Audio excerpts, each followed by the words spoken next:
I had a dream about vampires the other night. Now, that's not something that I normally dream about. And it wasn't like a nightmare. No one was chasing me through a castle, or no one was getting bitten. No dramatic capes flapping around in the moonlight. It was just vampires. One of those strange dreams that kind of hangs around after you've woken up. And then when I was sat there the next morning with a brew, I found myself just wondering about them. Not like the Hollywood version, but the actual idea. What is a vampire? Because when you strip away all the folklore and movie nonsense, a vampire is really quite simple. A vampire feeds on life. Traditionally, that's blood. Blood was life. Blood was vitality. Blood was spirit. Take enough away, and a person weakens. Take more away, and they die. But here's the bit I found interesting. Most vampires don't kill their victims immediately, at least not in the older stories. The victim becomes pale, drained, tired, less themselves somehow, not fully alive, but not fully dead, stuck somewhere in between. I guess like a kind of half-life. And that got me wondering whether perhaps vampires never really disappeared. We talk about psychic vampires as well, but perhaps they simply have changed shape. Every age creates the monsters it needs. The fear of one age becomes the monsters of another. The medieval world feared disease, death, darkness, and things lurking beyond the village boundaries.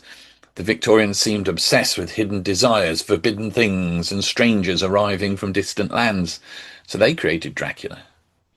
And perhaps our age has created something else entirely. Because if blood represented life in the old world, what represents life today? And I think the answer might be attention. Where attention goes, life and energy flows and follows. If I give something an hour, I've given it an hour of my life. If I give something a day, I've given it a day of my life. If I spend years focused on something, then in a very real sense, I've fed it part of my life. You think about it like this, suddenly vampires begin to look rather different because we live in a world absolutely filled with things competing for our attention. Every website, every app, every notification, every advertisement, every news headline, the social media platforms, all of them whispering the same thing. Look at me, look at me, look at me, just for a moment. And the strange thing is that those moments add up. There's a recent report, I heard about it on the radio, suggesting that the average person now spends thousands of hours on social media over the course of their life. Thousands. In fact, they worked it out. The average person spends, I think it was 4.2 years of their lives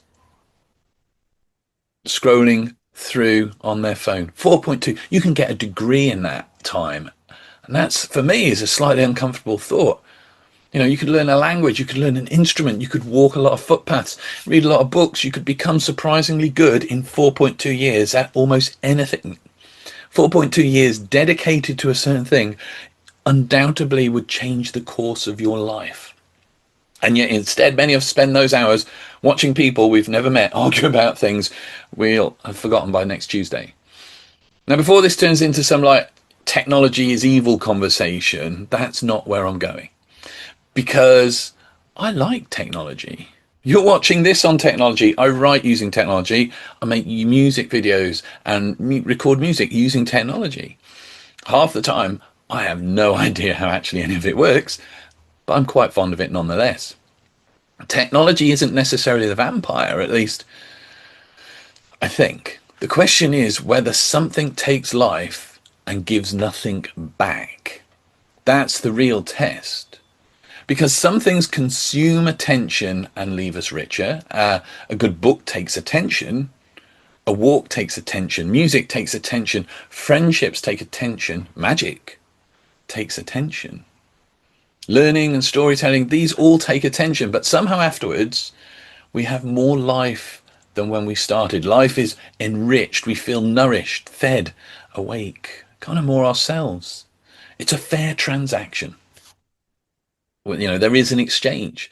I focus here, a degree course. I've spent 3 years of my life, not 4.2, 3 years of my life focusing on my degree. And in return, I get a qualification that opens the world up.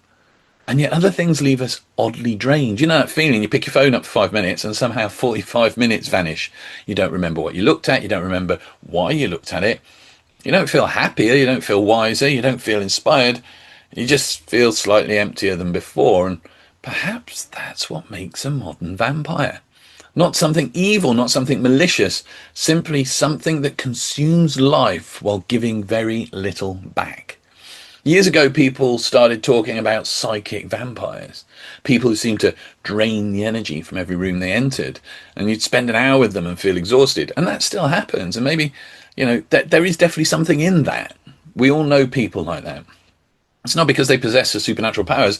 It's because attention is finite. Time is finite. Life is finite. And some relationships, some organizations, some habits and systems seem to permanently hunger for more. They want all the attention. They pull it from us. They go, look at me, look at me, look at me, look at me.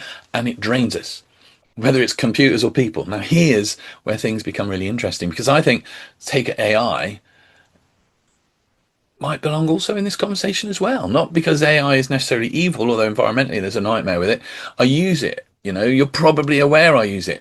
I find it fascinating. It's a tool. It helps explore ideas and thoughts when there's not somebody to have that conversation with. I can ask AI about ideas in magic. I can ask it to find stuff for me. It'll find it quicker than I could. When we're looking at time, that's me asking for something, giving it some attention, letting it do its thing. It brings back that which I'm after. Now I can use it for all these things. I can use it to talk about magic, to talk about forests and whatever else. But fact is, I can use it to ask about forests, or I can go walk in one. I can ask AI about magic, or I can practice it. I can ask AI what somebody else's experience of life might be, or I can go and have a conversation with an actual human being.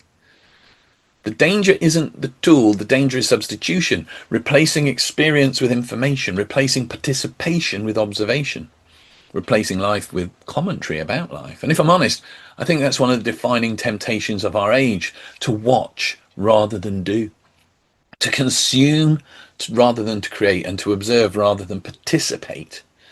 To endlessly prepare for life without actually ever living it. And perhaps that's what the vampire dream was really about.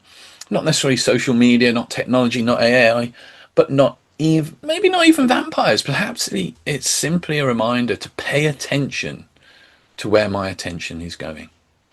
Because whatever has my attention has part of my life. And that's not a small thing. It's one of the most valuable gifts I possess. In fact, it's the only thing that I have that I can give. My time. And that's not infinite.